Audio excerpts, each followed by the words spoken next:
বিএনপির উদ্যোগে আয়োজিত ব্যতিক্রমী অনুষ্ঠান the plan youth policy talk with Tarique Rahman এই প্রধান অতিথি হিসেবে তরুণদের সঙ্গে সরাসরি মতবিনিময় করবেন BNP chairman Tarique Rahman.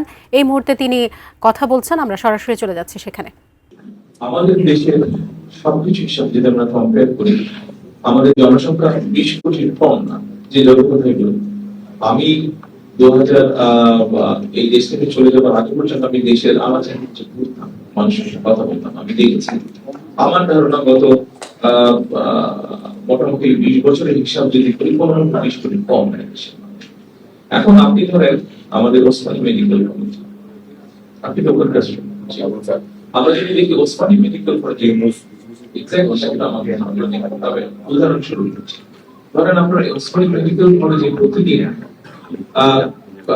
Hospital কর্তৃপক্ষ 1000 মানুষকে ট্রিটমেন্ট দেয়।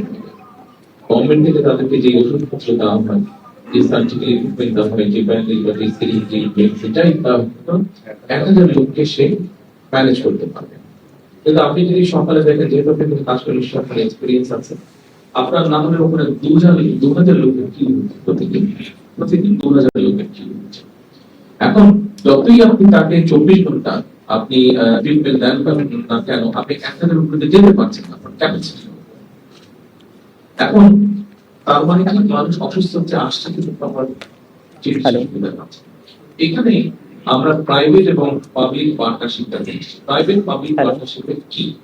প্রাইভেট পাবলিক পার্টনারশিপটা আছে, ধরেন ওসমানী মেডিকেল কলেজে একজন মানুষ আসলো, কিডনি ডায়ালিসিস। তো কিডনি ডায়ালিসিস বলেন একটা মেশিন আছে, আমি শিওর একটা মেশিন। ওকে ওকে ওকে, ঠিক আছে। উদাহরণ হিসেবে দিচ্ছি বোঝানোর জন্য, একটা মেশিন আছে। এখন এই একটা মেশিন পুরো মাসে হয়তো 100 জন লোককে ডায়ালিসিস করতে পারে।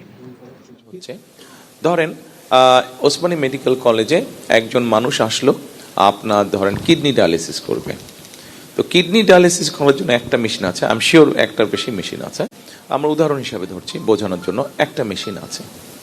এখন এই একটা মেশিন পুরো মাসে হয়তো 100 জন লোককে ডায়ালিসিস করতে পারে, কিন্তু দেখা যাচ্ছে যে ওখানে ডায়ালিসিস করার জন্য যে কিউটা হচ্ছে সেখানে 200 জন মানুষ হচ্ছে। আমার ঠিক প্রাইভেট এখানে নিশ্চয়ই এরকম হসপিটাল আছে যাদেরও একই ফ্যাসিলিটি আছে। কোন একটা নাম বলতে পারবেন private hospital? Sorry, north east medical. আচ্ছা, ধরেন নর্থ ইস্ট মেডিকেলেও ডায়ালিসিস মেশিন আছে। সেই ডায়ালিসিস মেশিনের ক্যাপাসিটি হচ্ছে 100 জন মাসে। তো আমরা যেটা চিন্তা করছি, আমাদের যেটা পরিকল্পনা আছে সেটা হচ্ছে আমরা Osmani medical north east medical কলেজের সাথে আমরা কথা বলবো, তাদেরকে বলবো দেখো তোমাদের একটা মেশিন আছে, কিন্তু তোমাদের যেহেতু প্রাইভেট হসপিটাল, তোমাদের খরচ যেহেতু তোমরা বেশি নাও, স্বাভাবিকভাবেই তোমরা হয়তো ওরা হয়তো সে মাসে 30 জন রোগী পায়, তার মানে 70টা খালি থাকছে তাদের। আর আমাদের ওসমানী মেডিকেল কলেজ সেখানে 100 জন বেশি আছে, 100 জনের থেকে 200 জন আছে।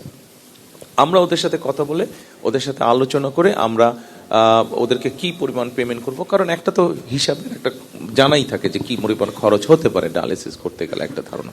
তাদেরকে মিনিমাম তাদের একটা প্রফিট ধরে আমরা বলবো যে তুমি কেবিনে রাখবা পেশেন্টকে। কেউ যদি ওয়ার্ডে থাকতে চায় সেটার খরচ সে নিজে দিবে, বাট কেবিন পর্যন্ত সরকার বহন করবে। তখন আমরা ওই যে 70 জন, ওখানে যে 100 জন আছে, 100 জন থেকে আমরা সরিয়ে নিয়ে এসে এদেরকে নর্থ ইস্ট মেডিকেল কলেজে তাদেরকে আমরা দিব। এটাই হচ্ছে বেসিক্যালি বেসিক থিওরি, যেটা আমাদের বেসিক পরিকল্পনা, যে প্রাইভেট পার্টনারশিপ। অর্থাৎ কারণটা এই জন্য, আপনি দেখেন, আপনি যদি এখানে এখন ওসমানী মেডিকেল কলেজের যদি সেকেন্ড শাখা আপনি খুলতে যান, আপনাকে আজকে প্ল্যান করতে হবে, জমি অধিগ্রহণ করতে হবে, বাজেট স্যাংশন করতে হবে, মেশিন আসবে, কন্ট্রাক্টর হবে, টেন্ডার হবে। একটা রাজনৈতিক সরকারের মেয়াদ সাধারণত 5 বছর।